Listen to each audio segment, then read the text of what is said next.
Welcome to the August 5th, 2020 edition of the Urban League Jobs Network Digital Career Success Series.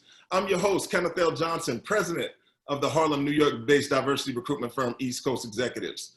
Thank you for joining us for this special National Urban League presentation on navigating virtual bias with Dr. Tana M.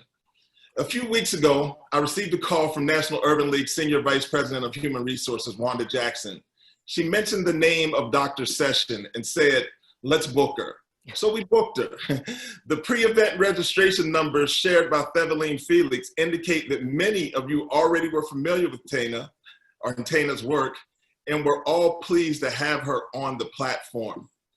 Follow me, Tana fans and supporters. So we walked inside the revolving door to hear chronicles from the Human Resources Department. But that wasn't the little book of motivation and inspiration that we needed to get our career life in order, because some of us were working while Black. That brings us to today, where we will learn the steps of navigating virtual bias with Dr. Tana Sessions. Welcome to the show. Did I get all of your books in? I love the way you did that. Yeah, all right, this is what we do over here. I love that. I'm going to have to copy that, okay? So from now on, that's my intro. I got you. Listen, we are so excited to have you today. I've just been looking at your work. I know you're a professor at UCLA. You've worked in this HR field, and you're all about kind of supporting the careers of, not just Black women, but people in general. And this bias thing is so big right now with COVID and a lot of the race relations and social relations issues we're going through. So we're excited to have you. So I'm going to step back, because I know when an expert's in the room, I need to kind of just move behind them and just support. So let's do it. All right. Thank you. I appreciate that. I'm going to hop right in and share my screen. So I do have a couple of slides I want to walk everyone through, but what I really want this to be is a conversation. So I encourage everyone to use your chat. Luckily, I have some reinforcements behind the scenes, keeping up with all of your questions and comments. So as we go through today's session, please feel free to use the chat. And I'm told that you can also come on audio and video if you have questions or certain things that you really want me to dive deeper into. So again, I want this to be as interactive as possible, with us being located all across the country, maybe even the world right now, which is phenomenal with the amount of people that were able to join us. Is just fantastic. And I'm really, really honored to be here with the National Urban League. So thank you so much for having me, Ken and Debbie and all the others that are here that brought me here, including Wanda. So thank you so much. So yeah, just a little bit about me. I always like to let people know, who is this lady standing in front of me? How do I know that she knows what she's talking about, right? So I don't mind dropping my receipts. So first and foremost, I like to let people know I'm a wife and a mother. Those are my two most important jobs in life. And I do better at them sometimes than others, but most of the time they are forgiving. So that's a good thing. I do have 30 years of human resources experience, and I've been in the diversity and inclusion space since 2007. So we've done a lot of work in this, as you can imagine, in particular over the last couple of months now, in high demand. And, definitely international speaking. I miss being on the stage. So now my stage is virtual, and I get to speak to people, as I said, all around the world in ways I never could before by hopping on a plane. So everyone's pivoting right now. I had to pivot too. And yes, best-selling author, college instructor at UCLA and Cal State Long Beach, and certified executive performance coach, and a media contributor. So that's who I am. And I encourage you, if I say something today that resonates or that rings true or that you's like, oh yeah, aha moment, please feel free to post and tag me. Use my hashtag Tana Speaks, and I will follow you back. All right. So let's get started. We want to talk about ageism. We want to talk about virtual bias, in particular around ageism, because that is something that definitely has not stopped. As a matter of fact, in a lot of ways, it has actually increased over the last few months that we've all been virtual. So I'm going to throw a word up here, and I want you guys to tell me, what is the first word that comes to mind when you think about traditionalists? And we're going to go through the different generations just to talk about, because some companies have up to 5 generations in the workforce, even virtually. So what does that look like? What does that mean? How do they collaborate? How do they ensure that their bias is not kicking in when they're dealing with someone from a different generation, right? So if you guys can tell me some of the words that you see there in the chat when someone thinks of the word traditionalist, and I'll tell you who these are. These are the people that were born between 1928 and 45. They experienced World War II. They're the parents of the baby boomers. They believed in hierarchy. The women worked from, stayed home. They didn't go to work. So what are some of the words that you see coming up? It's amazing. So I see stagnant, I see rigid, I see old school, I see seasoned, I see hardworking. Yeah. Comfortable. Yeah, definitely. And all of those characteristics are correct, right? They're the ones that really brought the type of hierarchy that we see in the workplaces today, where you have a CEO, a vice president, president, blah, blah, blah. They're the ones who brought that in. They brought that in from the military, where it was rank and file. And that's how we got the hierarchies that we have within the organizations now. They're also, as I said, the ones that were the parents of the baby boomers. So traditionally, the women stayed home, the fathers went to work. All right. Next word, baby boomer. Okay, so let's talk about that next generation. What is the first word that comes to mind when you hear baby boomer? And I'll tell you a little bit about them as you start putting in your responses. They were born from 1946 to 1964. Civil rights and Vietnam War, that was their jam, okay? They got started there. That's something that really resonates with them. They're also the ones where the women started coming into the workplace, right? Usually in support roles like administrative, receptionist roles, but they started entering the workforce. You had the beginning of the feminist movement as well. So what are some of the things that you see there? They're making me laugh here. All right, sure. So we have old, we have entitled, still trying to be very active. We have best music. Oh, best music. Okay, let's talk about the disco era. Peace loving, the greatest generation ever, can be dismissive of younger generations, wants better for their children. So what you think? Yeah, definitely. And I forgot to mention that traditionalists are actually considered the wealthiest generation, and then the boomers actually a second wealthiest. And I'm gonna tell you where the rest of us fall in later. But it's interesting that they said that about the boomers, because a lot of that really is somewhat stereotypical, but some of it is based on fact, right? So again, based on what influences the different generations, what are the key events or factors that impacted them? That's a lot of what you'll see in the behaviors when they come into the workplace. So yes, entitled's the first time I've heard that for this group. I'm gonna talk about another group later where I think we'll probably see this again. Uh-oh, okay, we're ready. Okay, so this is my favorite generation. This is the me generation, Generation X or Gen X. What comes to mind when you think of that generation? So they're from 1965 to 1980. They're the MTV kids, the latchkey kids. Why? Because generally both parents, or they were from a single parent home, that parent went to work and the kids had to come home after school by themselves. They made their peanut butter and jelly sandwiches, they watched their MTV, and they maybe even had to start dinner. This is one of the most independent generations that are in the workplace. And you'll see a lot of these behaviors considered self-starters. They're the ones that really don't have a problem disrupting the status quo. Because why? They were independent. They were vocal about that. This is also when you started seeing women going into leadership roles is in this position, in this generation. So what are some of the things that we're saying about Gen X? Man, you know what? I like this exercise. We can do this all day, right? we got spoiled, hardworking, best ever, latchkey, confused, very grounded, independent, best of both worlds, out-of-box thinkers, self-starters, want what they haven't earned. Oh, Yeah. Somebody's throwing shots, right? Yeah. Confused, determined, me-focused, and arrogant. All right. Oh, yeah. They're also the sandwich generation. So if you think about Gen X, oftentimes they're the ones that are taking care of their older parents and the younger kids. And sometimes people consider them the forgotten generation. So there's so much focus on boomers. There's so much focus on millennials that oftentimes people forget about Gen X. But guess what? They don't care because they are independent. And they are those that were the first latchkey kids and they could take care of themselves and being self-motivated, right? So those are some of the characteristics of Gen X. So yes, a lot of what they said again is true. Now this is always a good one. What's the first word that comes to mind when you think of millennial or Gen Y? So these were born 1981 to 1996. They were DVD kids. They were Facebook kids. So what are some social media started coming into popularity during their generation, and oftentimes what people call the electronic babysitter. So we had all this technology available, the Gen Xers, and we gave them to our millennial kids to entertain them while we either worked or did other activities around the home. So what are some of the words that's coming up? All right, let's start it out. Perfect. Blue Perfect. ribbon.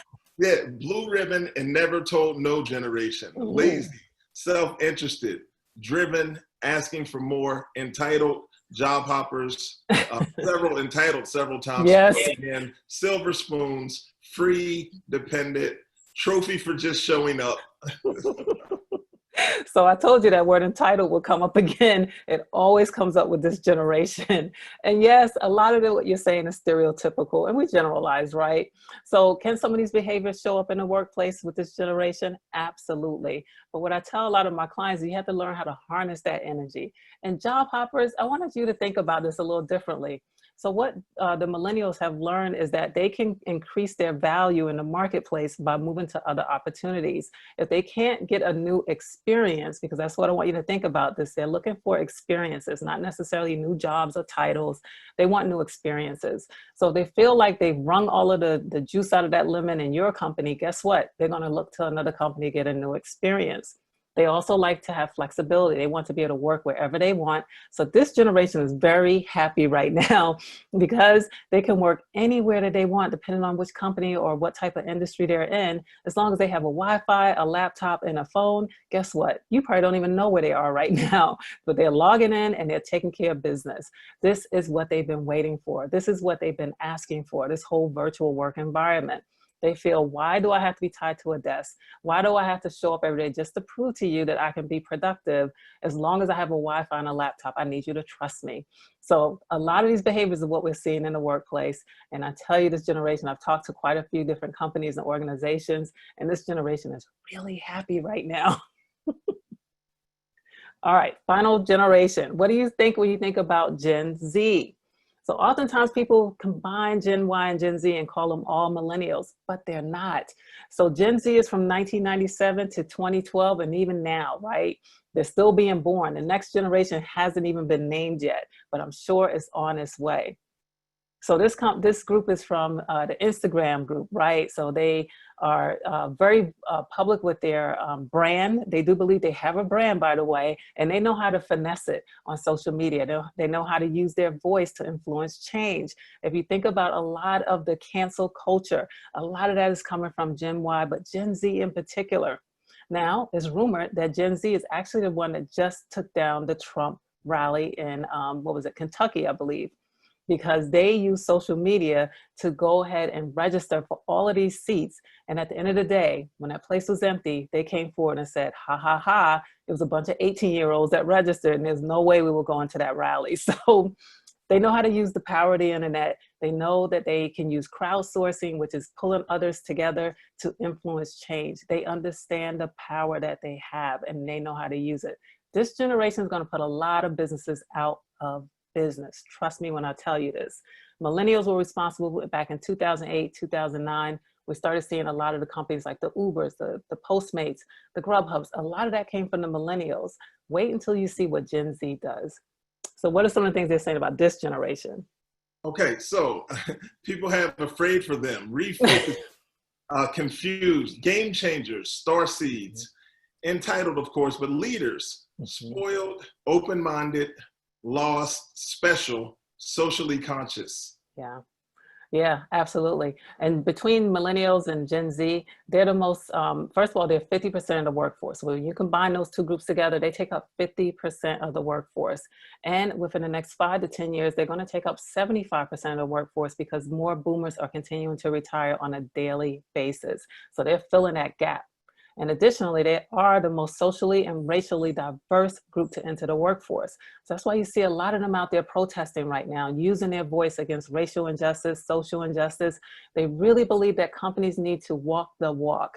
So if you have a mission that you're promoting on your website or that you promote during a recruiting process, and they get in there and they find out that you're not truth to power, they will speak truth to power when they believe that what you're promoting, what you're saying you do, what you're saying you believe in is not manifesting in the culture. They have no problem getting up and walking out the door. So I just want you guys to go through this exercise because I wanted you to kind of peel apart the different generations. As I said, there's 5 of them in the workplace, depending on where you are. I see a lot of this in the government, and even in Walmart, you'll see up to 5 generations working side by side. So how do you make them cohesive? How do you ensure that your bias doesn't come into play, especially in this virtual environment that we're in right now? Well, we have to be intentional. And we have to really be thoughtful about how we engage and how we actually collaborate amongst each other. So remember I said some of the things you said were stereotypes, right? So I like this comment by, this quote rather by Mr. DJ, and she says, and the problem with stereotypes is not that they are untrue, but that they are incomplete. I think we can all agree with that, right? So if we think about probably our own kids at home, if we think about those on our team that probably come from the different generations, then it's everything that we just said in the chat. Is that real? Or are those some stereotypes or some attitudes? Probably. So let's talk about bias, okay? So you can't think about the unbiased, unconscious bias without really understanding how it shows up in our decision making and the way we approach others. And in particular, as I said, with us being in these little boxes now, how do we not let our bias kick in? There's actually a new bias that's manifesting as a result of the virtual environment that we're in. I'm going to make sure I talk about that too, because I was really surprised by it. But at the end of the day, I could see how it could happen. So unconscious bias is spontaneous judgments about people or situations, and it's based on your experiences, your culture, your background, your exposure to media. So if you think about even today, how do certain things in the media influence your attitude about, or your judgments rather, about other people or other situations? Now, it's a mental shortcut, okay? So your brain is getting all this information coming at it at one time, 11 million bits, but it can only process 40. So what happens to the rest? These filters come on. These filters usually are biased. So they're, like you see in the image here, you have a perception of a person's person, a place, a situation. That bias comes in, and then you make a decision. Now, bias can be good because your brain operates on fight, flight, or freeze, right? So if it detects danger, you're probably going to fight or freeze. You may even leave. So it's different ways that the bias comes in that plays a positive impact on our decision making. But when it comes generally to dealing with others, especially as I said, in this virtual reality world, oftentimes it's a bias based off of a judgment that we have based off our experience, our exposure to media, our culture, even the people that we spend time with can influence our bias.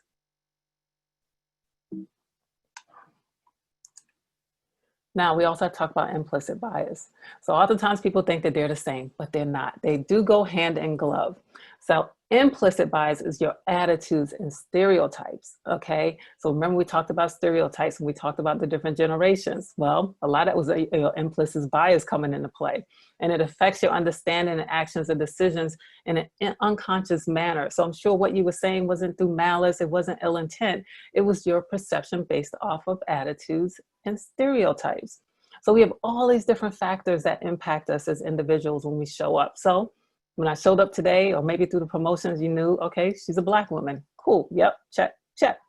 But there's so many other layers, right? And oftentimes those different layers are what play into the implicit bias that we have. And that's where the attitudes and the stereotypes come into play. So as I said, some people think unconscious and implicit bias are the same, but they're quite different. Now they do play off of each other. Oftentimes they support one another. As I said, they work hand in glove, but we have to have that self-awareness to know when one is playing the influence over our decisions versus the other. We also talk about microaggressions. Okay, so yes, microaggressions can happen in a virtual world. Now, they are statements, actions, or incidents regarded as an instance of indirect, subtle, and unintentional discrimination against members of a marginalized group, such as racial or ethnic minority. It can even work towards ageism.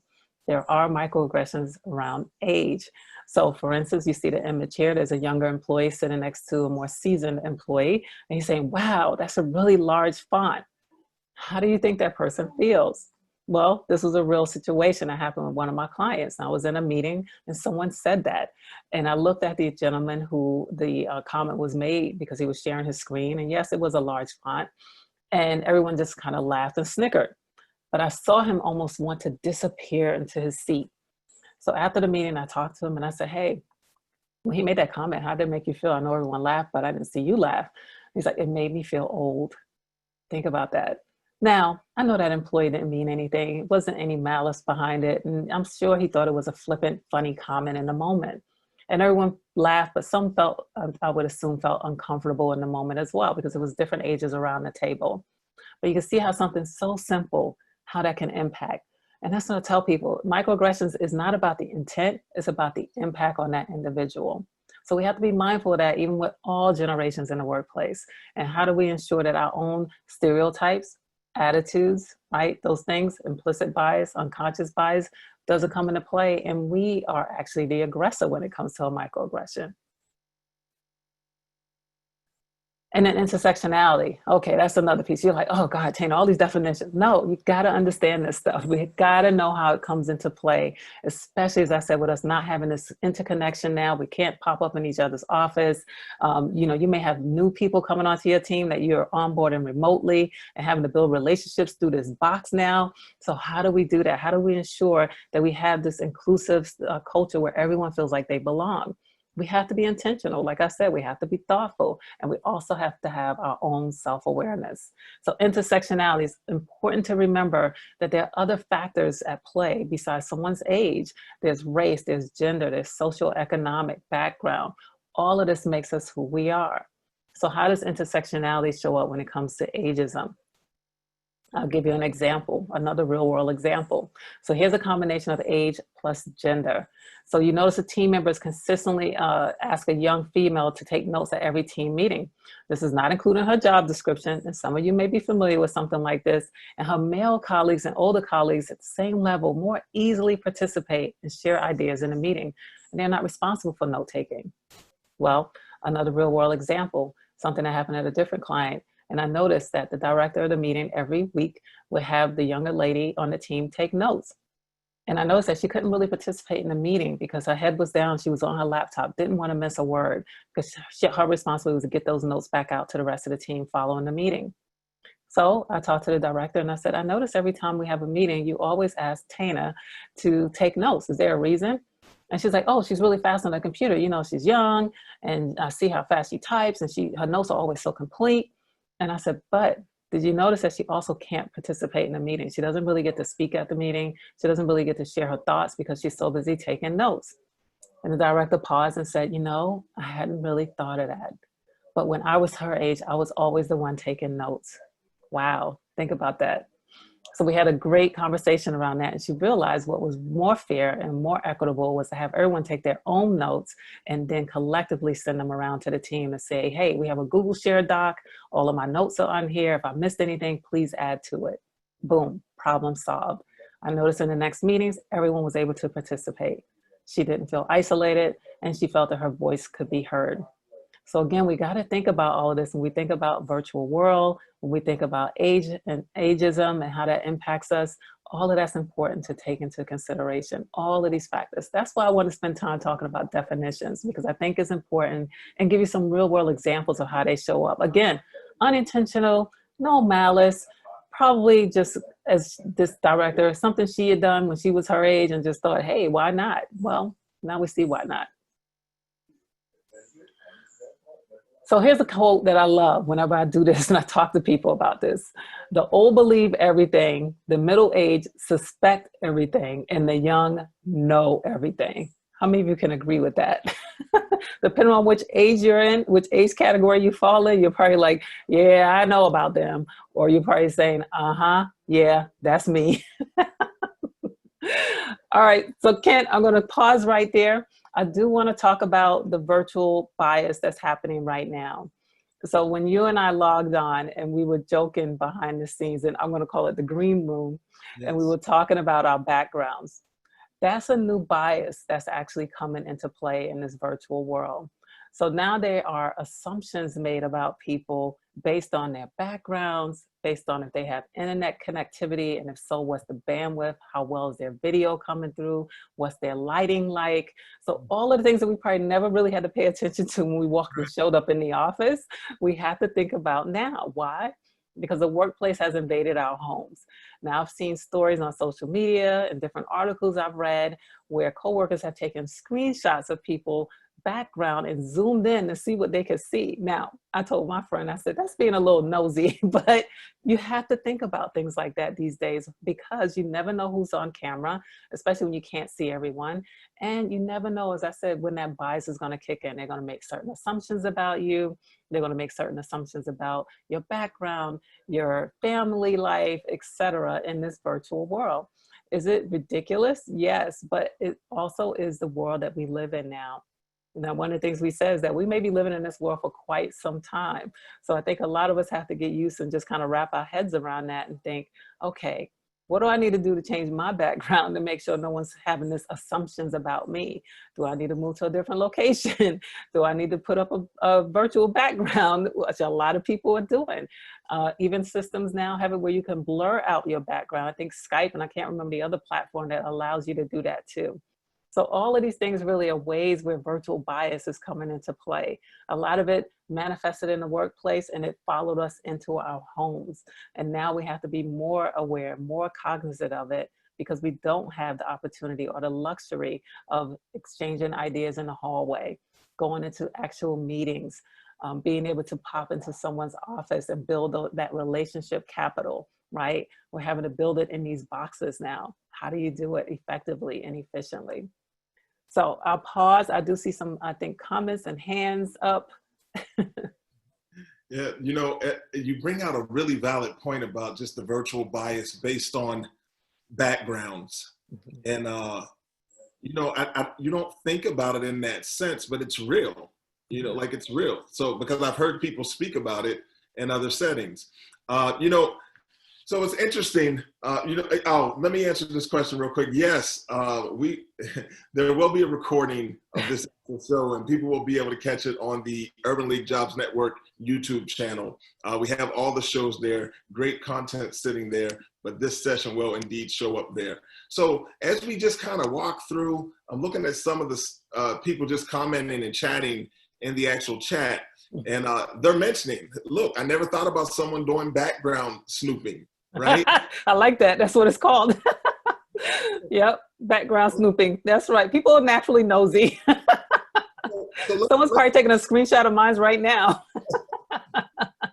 Let's talk about this. Now, I see someone here in the chat asking, do you think people will be, well, they didn't say discriminated against, but do you think people will look differently at those that kind of work from home versus those that work from the office when people are allowed back in the office? You may have a hybrid type situation at your office where you can work from home or come into to the office. But nonetheless, you'll all have to connect on a virtual platform. How do you believe people will kind of navigate that?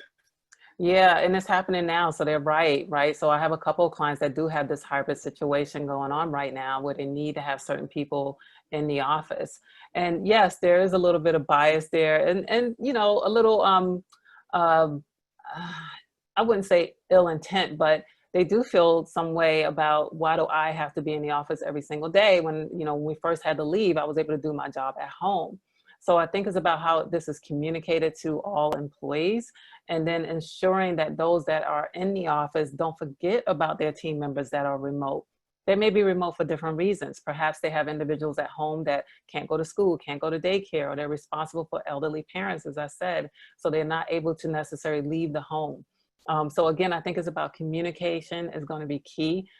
With this client, we've done a lot of pre-communication before we decided who was going to be back in the office and why. We explained it to everyone. We talked to people individually. We sent surveys around so that we can understand kind of where people were emotionally and mentally about this adjustment. And when we started phasing people back into the office, we did it strategically. We did it in phases. We made them feel very welcome, as if they were being onboarded as new employees, because in a lot of ways, it is a new workplace. So we have to learn how to navigate that new workplace now. Okay, there's certain areas where you won't be able to go anymore that you used to be able to go, like the common areas, those are shut down. We don't provide coffee or bagels on Tuesday anymore, right? So those types of things, giving people cleaning materials on their desks, and then asking them not to have any personal effects on their desk when they leave at the end of the day, so that the official cleaning crew can come in and take care of the office as a whole. So just all that communication is key to help people understand, yes, she's right. There's gonna be this kind of, well, why them, not me? Or, you know, why not me? That may be going on in people's minds. But I think what's gonna be responsible, what's gonna be imperative is to have the right people communicating information out. Usually someone in HR, maybe the head of the company, to communicate out why these things are happening, why individuals are being called back into the office, and then what the expectation is to ensure that those team members that are still remote are still part of the meetings, still part of the team, still providing content, information, and not being forgotten. Wow, amazing. Just looking through the questions here. Okay, so this actually, this could be, so the National Urban League are, they're really involved in Crown Act advocacy, right? So, and I see you nodding your head, so you're familiar, right? But I'm seeing people speak about needing to either wrap their hair or do something with their hair because they're actually on an actual video conference meeting now. And like, how are they going to be viewed if they choose not to have their video on? Yeah. I have some clients that are really, really strict about this. As a matter of fact, they've sent cameras to people's homes because they wanted them to have that FaceTime. FaceTime is going to be so important because, again, we don't know how long this is going to last. As we said jokingly in the green room, we could be here till 2022. That might be our reality. So think about if you were in the office. How do you build that relationship capital? You have FaceTime. So you have to have that FaceTime. Even if you're one of 20, you know, to build that relationship, keep that relationship going that you started when you were in the office. When you think about people are still getting promoted virtually, you know, people are still applying for new jobs internally virtually. So that's going to be important. You want to have that FaceTime. I understand about the hair issue. You know, I've shown up with a baseball cap before, so I get it. And I asked for forgiveness, you know. I was like, look, I just finished working out, didn't have time to take a shower, but I didn't want to be late, right? So again, just that communication is going to be key. But I think it is important for us to think about, okay, maybe not every single meeting you have a video camera on. Maybe talk to your manager and ask what their expectations are for the team members. But yeah, I have some managers that are very, very strict about that. They're like, look, we meet every Tuesday at 10 o'clock and I expect to see everyone's face just as if we were in the office, because they too want to keep that relationship with their team. They want to make sure that people are engaged. They want to make sure you're not multitasking, that you don't have the camera off while you're, you know, doing laundry, right? So they want to make sure that you're showing up for that meeting. And one way for them to ask is for you to turn on your camera. All right, excellent. I'm just looking some, so from the Facebook live feed, and thank you to everyone that's joining us on Facebook as well. We're really excited to have you. Is there any training available to deal with anti-Black racism in the workplace specifically? That is the specific issue Black people face, and it's never really addressed directly until Black body becomes a hashtag. Yet, we are severely harmed by anti-Black racism daily. Very loaded question, of course, but this is what we're here for on the Urban League Jobs Network Digital Career Success Series. This is why we have professionals like Dr. Session to answer these tough questions. What's your take on that? Yeah, so that's a powerful question. And I can speak just off of what I've seen happen over the last couple of months since George Floyd's murder. So a lot of companies now are looking internally and realizing that their systems and infrastructure have negatively impacted Black people. They'll say people of color, they'll say BIPOC, but they know it's Black people. And what they're really doing, not all of them, but what a lot of them are doing right now, at least the ones I'm working with, is they're really looking at it from the top down. And they're saying, look, we need to tear down whatever we thought was working around diversity and inclusion and do a reset. We need to have these courageous conversations. We need to hear straight from our employees what's working and what's not. We need to know what we can do better to support them and ensure that they feel that they belong, that they feel that they have a level, they can gain a level of success here, that they can grow through the ranks. They're looking at their recruiting. They're looking at where they recruit from, how they recruit. I have them looking at their job descriptions to see what bias is built into those job descriptions that will discourage someone like me to apply for that job, even though I may have all the qualifications, because I don't see me there, or I don't see the language that they have in there doesn't speak to me, right? So they're looking at a lot of those things right now. It's going to take time. I tell my clients it took us 401 years to get here to have these conversations. When I got into diversity and inclusion in 2007, these were the conversations as practitioners we wanted to have. And we started having them, but then companies backed away from it. They got nervous. It scared them. So over the last 10 years, the focus has been really on women in the workplace, which is a marginalized group, let's admit it. And the focus needed to happen because there's inequality in pay. There aren't enough women in leadership, especially women of color. Now, that focus, let's say we're not taking our eye off that ball, that focus still needs to stay there, but we need to add another layer to it and go back to the original intent behind diversity and inclusion, which was ensuring that the people of color within organizations had a fair and equitable opportunities. So now, yes, those are the conversations that a lot of companies are having. I've done listening sessions with companies and town hall sessions with companies. I've talked to CEOs and, I'm shoulder to shoulder with them right now. as their, not only their confidant, but also someone that really speaks truth to power, and let them know, like, I'm looking at your whole management team, everyone on here is white. How did this happen? Right? And having them really do that self-reflection, say, oh, I went through my network, or my friend referred this person, or yes, 90% of the people I spend my time with look like me. We got to do something different. So I think the question, that's a long-winded response, but it goes so deep, right? Because there's so many ways to look at this, and depending on this person's organization, their leadership team, their HR team, whether or not they have diversity and inclusion committee or head of D&I, all of that's going to be a factor in terms of how do they have these conversations courageously in the workplace. But yes, I think they need to start, and they need to happen now. You know what, extremely important point you made. And I think sometimes, and so it's interesting speaking to you, because like you're an advocate on both sides, right? And you come from HR, so you get it. Yeah. But there's so much intersectionality in some of these discussions. Yeah, you're Black and you're a woman. That's right. Like people are very, very linear in some of the policies and statements, but they're not understanding that it's just not as simple as drawing a straight line. It isn't. It isn't. And a lot of times, like I said, these CEOs, when I talk to them, honestly, Ken, they don't know how they got there, right? When I say, well, how did you get here? Yeah. And they have to think about it. And they're like, well, I hired this person hired that person. I'm like, yeah. And now let's look at that. Let's look at those hiring decisions, right? So I have to peel back all these layers with them to expose the ugly baby, right? And then after that, we're like, okay, let's do something about it now, right? And it's not just checking a box. Now, training, yes, that's important. So I do trainings, unconscious implicit bias, microaggressions, how to be an ally. All of those trainings are important. But if there's no action behind those trainings, then you're just checking a box. So the commitment I have from them is that there's going to be action here, and I'm going to be working with them for a long time. So it's not like I just come and do a training and I leave. I don't want clients like that, because I know I can't have a true impact. And that's where we come in and speak about commitment, right? So, you know, I have a diversity recruitment firm. So all day I just spend time talking to companies saying, hey, listen, we want to get better at this. Like, we want to include you in our process to getting better at this. But then you start speaking about the history, and, you know, companies that have hired dozens of people in a calendar year and can honestly look back and say, okay, one of them was Black. Right. Right.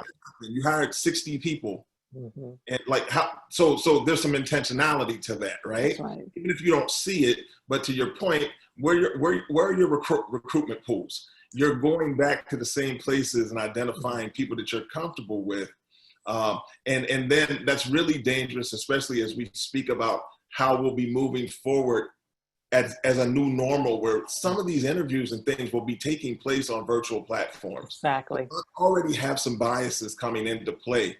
I'm seeing them all right in front of me. Yeah. I'm not really able to make a great connection. And I think, you know, we have people with questions here speaking about communication skills. And I think people need to learn how to communicate their unique value and kind of where they add organizationally. And you need to be able to do that immediately.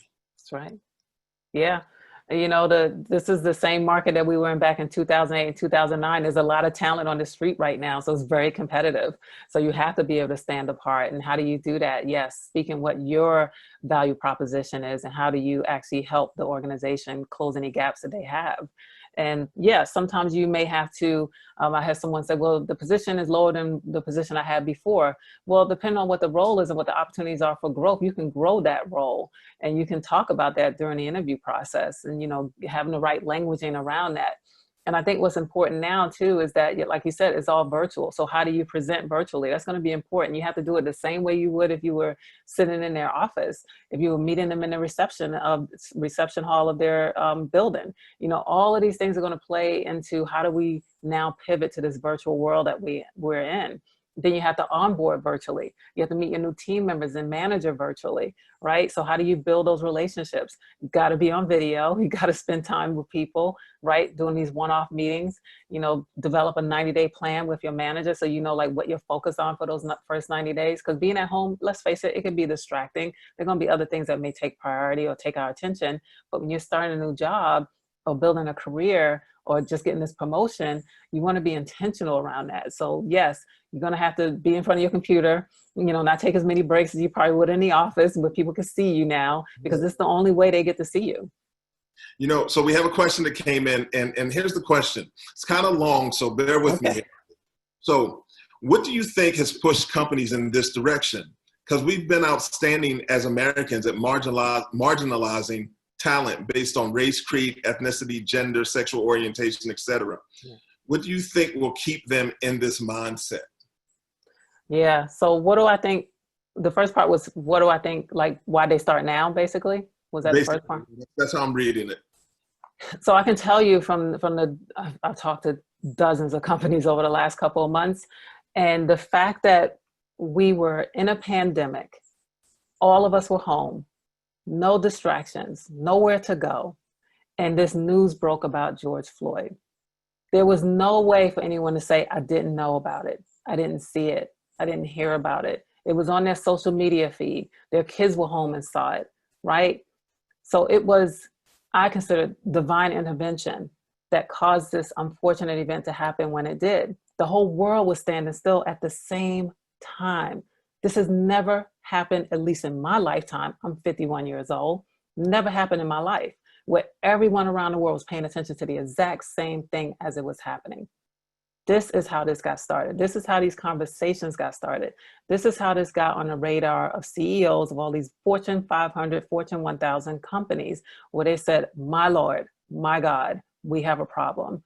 I look within my company and I don't see any Black people in leadership. I don't see any Black people past middle management. How did this happen? How did we get here? I don't want to be this company anymore. I have to do something. That's the sense of urgency that happened. What's going to keep it happening is employees holding these companies accountable. They are putting out there very publicly, a lot of them, about what their stance is around Black Lives Matter, what their stance is around racial injustice, what they're going to do within their organizations to address systemic injustice within their own organizations. And they're telling it to their employees, and they're telling it to their shareholders, and they're telling it to the public on social media and their website. Now, you employees have power. Speak truth to power. Don't be afraid, because they're leaning on you as employees to hold them accountable. Because if not, guess what's going to happen? Sports are going to come back. Movie premieres are going to come back. Yeah. Traveling is going to open back up again, and they can move away from the computers and go back to their little bubbles. You're going to have to be the ones that hold them accountable. You're going to have to be the ones that say, hey, what's going on with that diversity and inclusion plan we talked about back in March, or back in May, rather? What happened to that diversity and inclusion initiative? Oh, by the way, we're hiring all these new people, even though virtually, and I'm not seeing a lot of Black people. I'm not seeing a lot of brown people. I don't see a lot of women in leadership. What's happening here? I don't see a lot of people with different abilities, because guess what? We can hire people with different abilities now because it's a virtual world. We don't have to accommodate within the workplace. If they're working from home, they already have the accommodations they need to do their job. So all of these things are going to be your responsibility. And I'm looking at each of you in your eyes right now to tell you, in these conversations I'm having with these CEOs, that's who they expect to hold them accountable, not me. I'm on the back end. I'm helping them kind of shepherd through their strategy. But as this strategy is being communicated and publicized, you have to hold them accountable. When you don't see change happening, let them know. Don't wait. And we operate on so many platforms, right? And we're connected through on multiple platforms on occasion with decision makers within our organizations sometimes.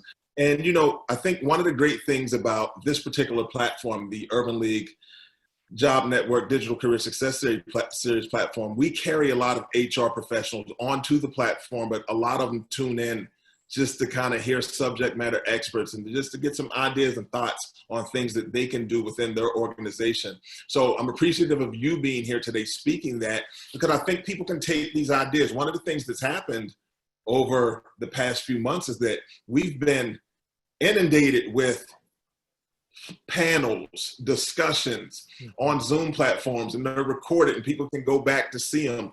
And now there's a ton of information. You really can't say you're not familiar with ways to approach some of these challenges, because for the last 4 months, there have been countless discussions about this. So I think this is a great platform for that. And I commend you for kind of sharing your thoughts on it, both from an HR perspective, but also just from you being you. Thank you. Yes. I appreciate that.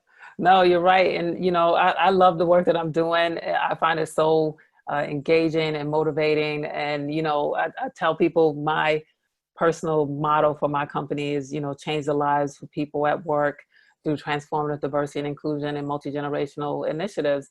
And now I feel like now we're really doing what this was all about when I got into this field, you know, so many years ago. And I love all of the comments and the questions from everyone here, because it tells me that, you know, they're aware and they're keeping, hopefully they're going to keep their companies accountable. And like I said, speak truth to power, you know, that they're expecting you to do that. The channel of communication has been open in ways that they never have before. You know, from an HR perspective, Ken, you know, we tell people don't talk about race, politics, and religion. And now we're saying, let's talk about race, politics, and religion. You know, and everybody's like, wait, whoa, is that discriminatory? I don't know if I should do it. Do I say Black, African-American, people of color? I don't know what to say, right? So, you know, some of it's going to be teachable moments, but you also have to just lean into those courageous conversations. Yeah, because, you know, there's a cancel culture out there. So one mistake, and, you know, people and done. Done for the rest of their careers. Black right. Twitter will shut them down. All right, so listen, I have a great question from Stacy. So she basically says her organization is doing a lot of talking for the last 4 months. Well, I'm sorry, for the last 4 years, and doing diversity, equity, and inclusion work, maybe. One, do you believe that a white person can lead this work?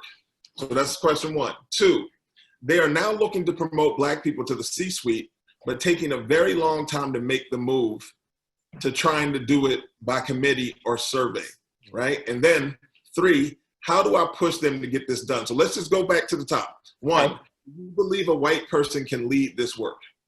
I do, but not alone. I do, but not alone. Yeah, because they, you know, they don't have the same experience that people like you and I do.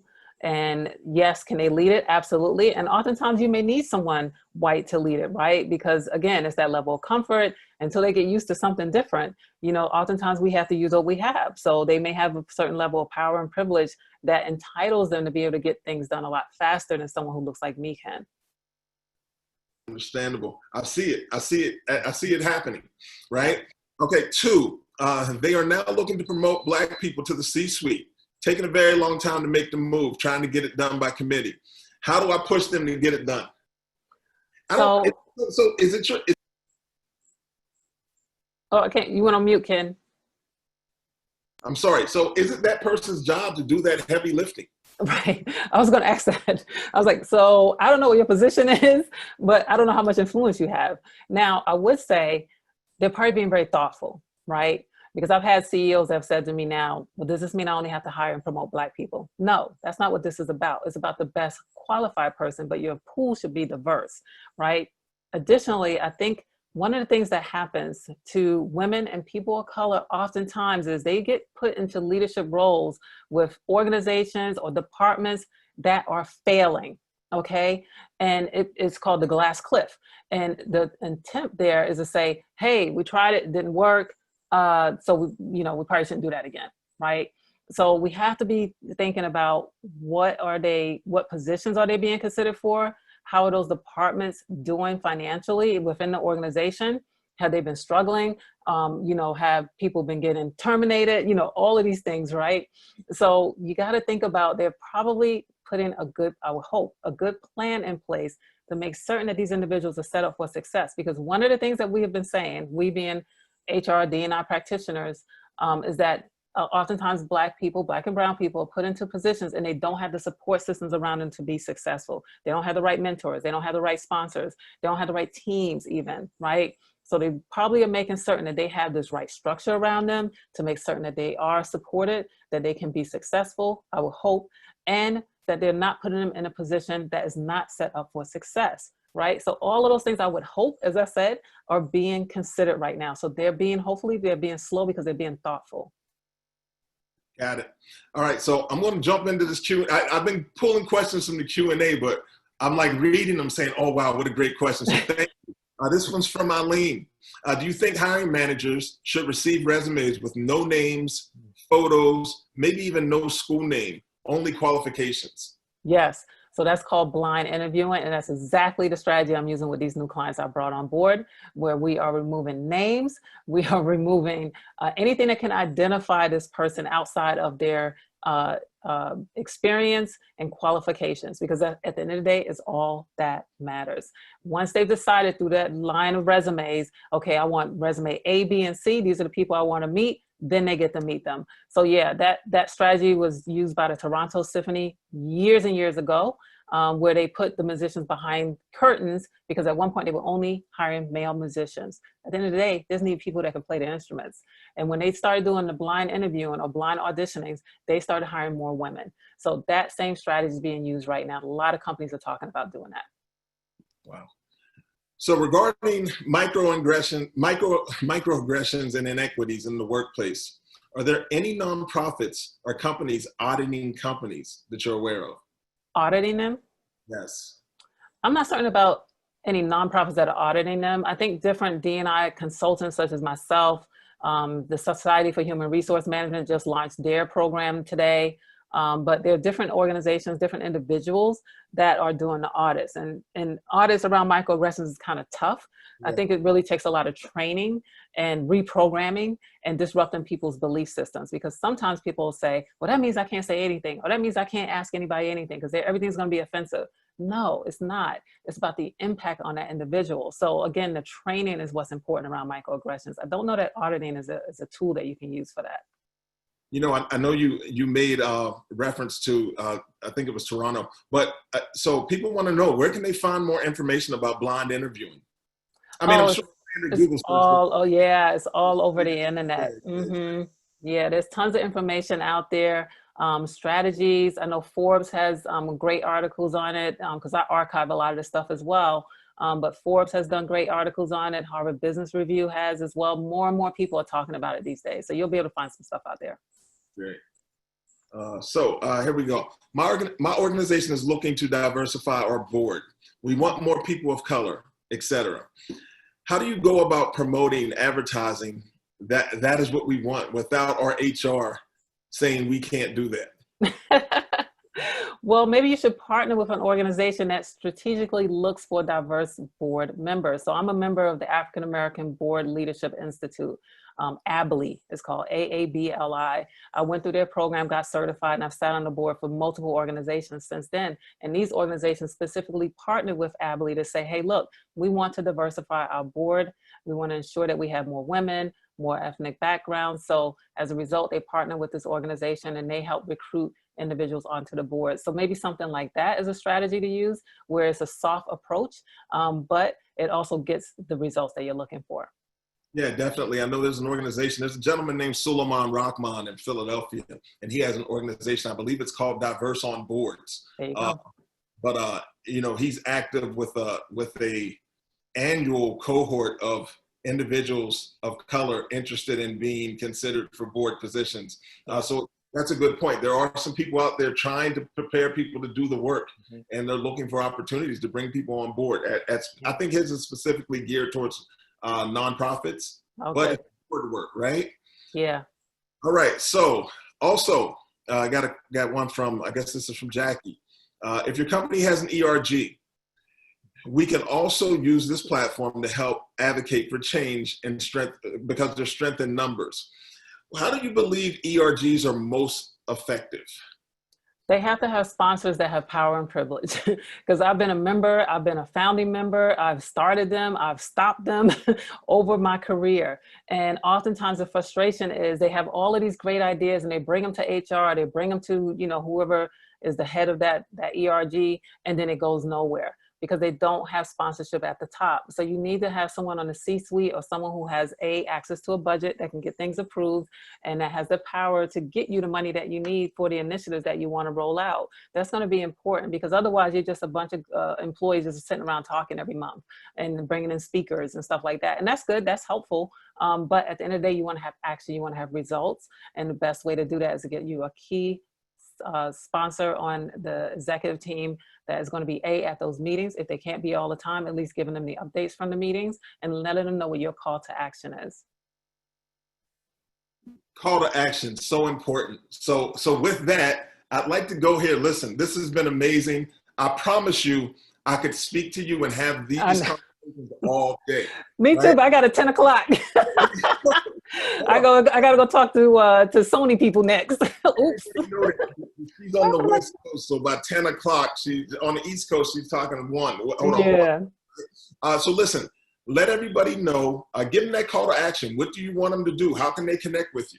Sure. So I have it on the screen. You can follow me on all social media platforms at Dr. Tana M Session. That's TANAM SESSION. No S at the end. And you can also go to my website and find out about all the stuff I have going on, as well as I want to tell you guys that I do have a new book coming out, as Ken alluded to in my intro, called Working While Black, A Woman's Guide to Stop Being the Best Kept Secret. It's available for pre-order now on my website as well, which is tanamsession.com. But please follow me, use my hashtag. If I said anything here today that resonated with you, hashtag Tana Speaks, and I will be certain to follow you back. And you've been amazing today. I just want to say on behalf of the National Urban League, Wanda Jackson, Theveline Felix, and just the entire team, we just thank you for hanging out with us today. You're amazing. Please go out and get that book. I'm hearing great things about all your books, but I know everybody's excited about this one right here. Listen, speaking of excited about things, on the 19th, 2 weeks from now, we're doing it again.